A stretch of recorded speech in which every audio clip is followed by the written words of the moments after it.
want to start here, and believe me, we're going to get back to school in a second, and you'll see the transition. A House Intelligence Subcommittee today is holding the first congressional hearing on UFOs in 50 years. Now, I don't know if the world has been paying attention to what is happening with the Pentagon and UFOs, but is, I think, the biggest story possibly of any of our lifetimes, may be the biggest story in all of human history. But let's talk about misgendering. What's happening right now is the Congress has decided to call a hearing on UFOs because there are things that are happening that for the very first time, the Navy and our military can actually track these UFOs. In the past, you haven't been able to track them. You've only had pilots that say, I swear to you, I saw this. But they move so quickly, at least the ones now, that they could never lock onto them. We have locked on to some sort of a ship with, as it's described, no apparent propulsion system, no heat signature, nothing. And they are moving at high speed, and we have tracked them, locked onto them for weeks at a time. They move in ways that are beyond our understanding of physics, and we have seen them up close. They seem to be, according to the Pentagon, I can't say targeting, observing our nuclear weapons. They have been hovering over some of our naval bases. They have engaged in dogfights with our pilots. They have shown that they are way beyond our technology or understanding. So you're left with two things. Now that we have verified, we're left with two things. Are they otherworldly, or is that China that has developed technology so far ahead of us that there's no chance of defeating them? From what I have discussed with members of the Pentagon that have been part of this search, they say that they just don't believe that it's China because the technology is so far ahead that it would affect the rest of your society. There's no way you could develop just that and not let it bleed into other things. It's too great of a leap. So we don't think that it is China. There's also evidence that we have now collected that shows the metals that these things are made out of are otherworldly. They're alloys that we have no idea how to make, and we don't recognize some of the metals in the alloy. So Congress is going to ask, are these weather balloons? Is it something else? Adam Schiff is the guy who's leading this. So I don't expect anything to come from this meeting in Congress, this hearing. Everything that is worthwhile is going to be confidential, and they want these to be open hearings. This, in my opinion, is really for those who are paying attention or for those who just want a salacious story about UFOs. But we're not really going to get any information, I believe. Now, I want you just to listen, just listen to this.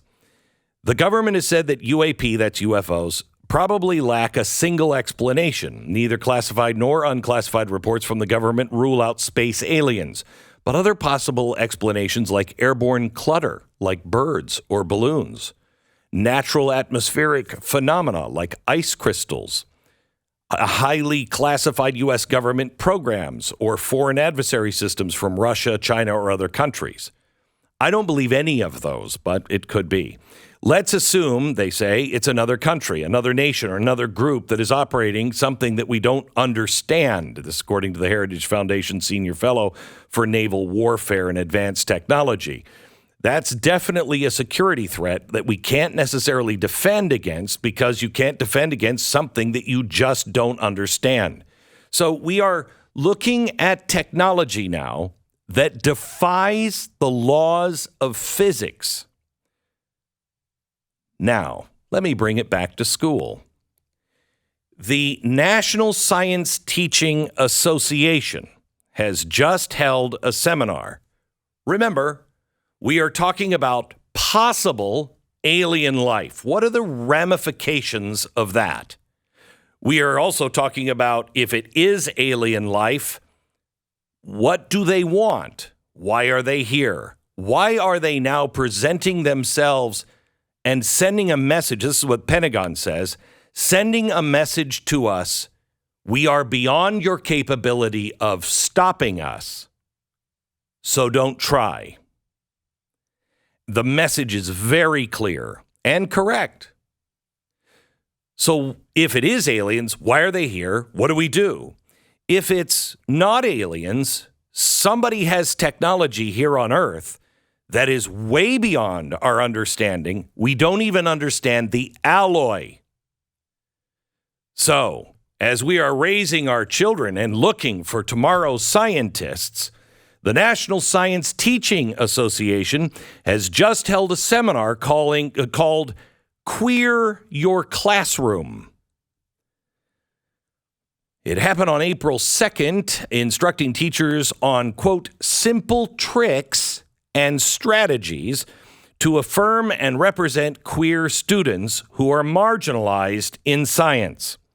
This seminar, led by Bronx High School of Science, the chemistry teacher there, Jamie Kubrick, who goes by they and he pronouns, he instructed attendees on how to affirm and represent queer identities and make impactful changes to K through 12 curriculum. He instructed teachers on the GLSEN Gender Triangle Education Guide, which defines gender attribution, gender identity, and gender expression, explaining that there's a common misconception that gender and sex are the same thing, but they're not, according to his presentation slides. This is put together by GLSEN, a national advocacy organization which aims to, quote, transform K through 12 schools into a safe and affirming environment. Okay. Parents for Defending Education say this is just more political activism. I guess. What? What, are you kidding me? In the presentation, the instructor provided simple strategies for queering the classroom, which includes a suggestion that teachers replace any terms or phrases that reinforce the binary, like prom king or prom queen. Do you see what's happening? Do we have the Michelle Obama quote? Can you pull that up real quick, Sarah? They are changing everything, just like Michelle Obama said in 2007. And Barack knows that we are going to have to make sacrifices. We are going to have to change our conversation. We're going to have to change our traditions, our history. We're going to have to move into a different place. We have done all of those things, and we're being told now we have to make sacrifices. We have to make sacrifices. I'm sorry, if you want to fight this war in Ukraine, we're going to have to, cause starvation all around the world. You're going to have to pay $6 a gallon for gasoline, because Barack knows we have to make sacrifices. We have to change the way we talk to each other, our conversations. Have we done that? We have to change our traditions. Have we done that? Teachers are instructed to ask students for their gender pronouns rather than assuming gender identity or misgendering with incorrect pronouns, and use terms like everyone and you all instead of saying you guys. A sample student information survey included in the slides asked students for their gender pronouns, if these pronouns can be used front in the class, and which pronouns the teacher should use when contacting the family. This is, again, undermining the family. So not only are we taking science and making it all about gender studies, and let me go on, the presentation suggests queer ideology can be implemented into every subject, including history, math, English, Spanish, and science. The instructor said, in my chemistry class, I've infused talking about gender and sexuality, even when it doesn't seem like it could even fit, or that there would be time. For instance, when we talk about the electromagnetic spectrum, I can connect the word spectrum to how gender and sexuality can be a spectrum so students can understand that there's two ends, but values are possible in between. We are now facing a world that is actually on a path by leaders for something called transhumanism. Do you know what transhumanism is? It is the merging of man and machine, and it will happen within the next 10 years. We are facing a world of technological change like the world has never seen. You will not recognize your world in 2030.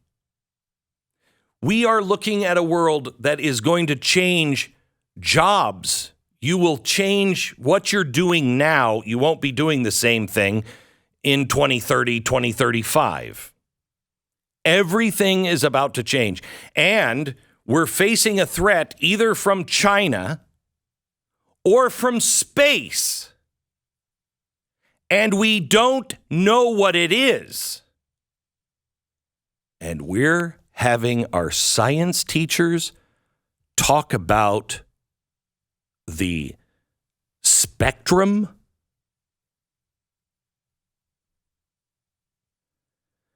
America, this is a recipe for disaster. Pull your students out of school. If you can't afford, let me put it this way. I understand. I really do understand. I didn't want to homeschool my kids. I don't feel qualified for it. My wife doesn't feel qualified for it. But I'll tell you this, your kids will be better off, even if you're not qualified for it, than learning this crap. This crap will sink your kids and your family. The teachers' unions are currently turning your children against you. There's no way for America to survive if they get our kids. And believe me, those both, getting our kids and ensuring America doesn't survive, both of those are goals of the teachers' union.